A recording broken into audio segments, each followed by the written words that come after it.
What's up, Curly? Toño, who's your favorite protege coming out of Coachella right now? Grant Flores. Grant Flores? Ah, that's a good one. That's a good one, huh? Yeah. Baby, right here, baby. The pride and joy, baby. Right here, baby. Coachella. Yalo? Sí, casi nadie. Manny Flores, baby. We're here with the legendary coach and boxer, Toño DIAZ. And he's aguitado and crying because... Toño, what is it like training the up-and-coming stars from the Valley? Badass. It's badass? Feels good, feels good.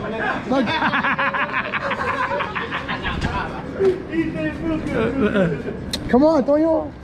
Yeah, I don't have a favorite fighter. I have fighters. Mention a couple of them. Fighters. I got Manuel Flores, Grant Flores. I have... What else is going on here? How about this guy? Hey, legendary. Legendary Vato. Upcoming. Toño, who's this? Auto boy. Who's this? That's Espinoza and a young guy, handsome guy. That's what I think it was one of the first ones that came out of the Valley and did something big. Yep. On the first one. How was it fighting Mickey Ward? Awesome. Yeah? That was a fun fight. What kind? Was that one of your favorite fights? That one was the favorite one. Well, not one of them, but my favorite fight. I was ready for the fight. I was in shape. It was a fight that, I mean, if you watch the fight, it was just a total fight. It was all action. That's what I wanted, and we came out victorious in his own hometown. Wow. That was beautiful. Hey, I hear that you guys had a pretty good story after the fight, that you guys shared a Snickers or something like that? After the weigh-ins. After the weigh. It was myself and him, and then it was Augie Sanchez and the main event, Nazim Ahmed. Well, we got weighed in. After the weigh-ins, I gotta have my Snickers. That's why I had my Snicker, my Gatorade. I had 2 Gatorades, and 2 Snickers and 2 Gatorades. And we were in line to get checked by the doctor. We couldn't leave until we got checked by the doctor. The doctor was taking long. So Mickey and I and Nazim were all messing around, just talking and chit-chatting. And I was having my Snicker, and then somebody said, hey, hurry up, we gotta go eat. I go, hey, Mickey here. We gave him a Snicker and a Gatorade.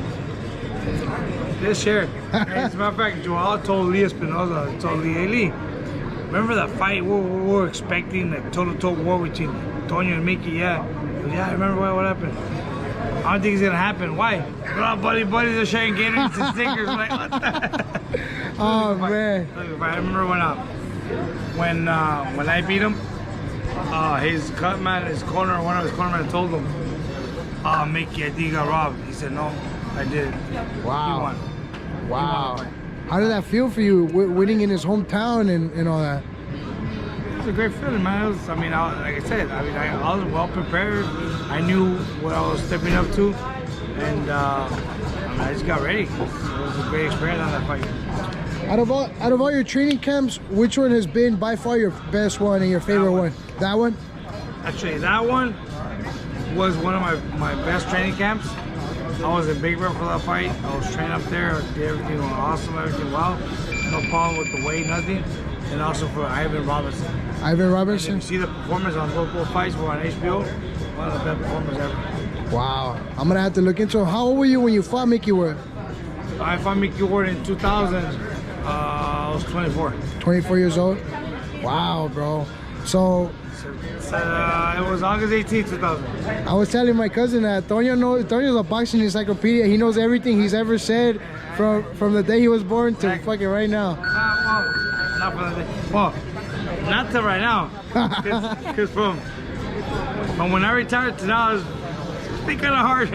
But when I was fighting, I remember my dates. I know my dates. Ah man, what was one of the most distraught moments? I think I remember in one of the first podcasts you were in, you talked about losing. I think against your first loss, right?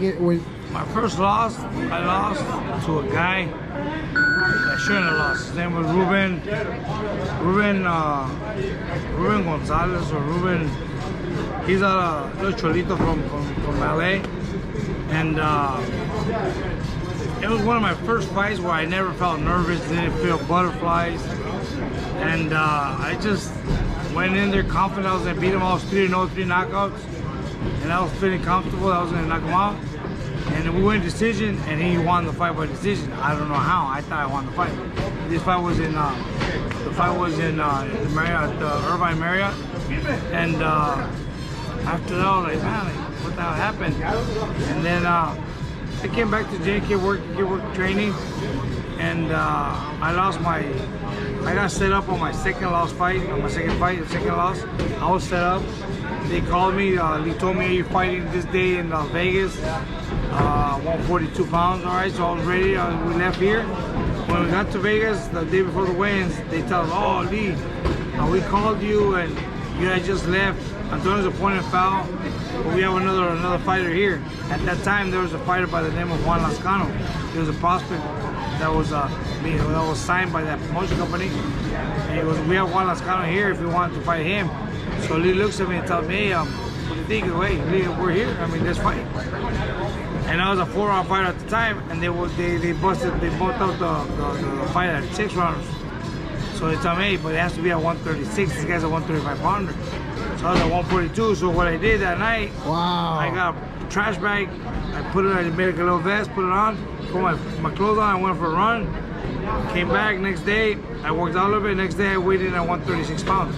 That was the lowest I fought in my career, 136. I fought him. It was on ESPN. I think it was on ESPN. I remember. And I beat him. I mean, it was a close fight, but I thought I pulled it off. I left him all beat up, and I was confident that I won after the fight and raised my hands up. They gave it to him, a split decision.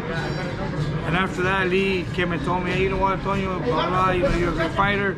I want to make you a world champion, but I noticed you have a girlfriend. You went from knocking out to decisions. Now this is your second loss. Give me 2 years and I'll make you a world champion. He told me, come back. I'll give you 2, 3, 4 weeks to let me know if you're gonna do it. Next day I came back, I told Lee, I'm done. No more girlfriends. Let's do this. A year and a half later, I became a world champion. Wow. December 18th, 1997. What's one thing that you tell your fighters now, or that un consejo que le puedes decir a los peleadores ahora para que se queden animados, or what is it you tell them? Un consejo. Don't have a girlfriend. Don't have a girlfriend. Have friends, 4, 5, 6.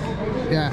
But don't have one. Don't have one girlfriend. You have one, you just stick it to it. You just belong to that person, and you're always worried about that person. And you don't train comfortable because you have one person always telling you call her, she's at home, then you don't train comfortable because you're thinking like, where's she at, where's that? Wow, that's crazy. Back then there was no cell phones. Back then there was no Facebook, MySpace, Instagram, none of that. Exactly, and back in the days, I would go to the gym. Before I leave the gym, I'll call my girlfriend, call her to her house phone, and she wasn't home. I'll be in the gym training, just thinking about where the hell she's at. Yeah, because she didn't answer. Or I would come to the gym and get my workout real quick done and go home to call her again, make sure she was home. And to ask her where she went. Wow. Yeah. Se pierde mucho enfoque, ¿verdad? Yeah, when you have friends, you have a friend here, a friend there. I mean, you have no commitment with them, and you train comfortable. I mean, it's like you don't worry about it. But I mean, there's a lot of things. You know, I tell a lot of my kids also, stay in school. Stay in school. School's priority. I mean, have something. Make boxing a hobby for you, right? And make school priority. Thank you. Muchas gracias, Toño. No.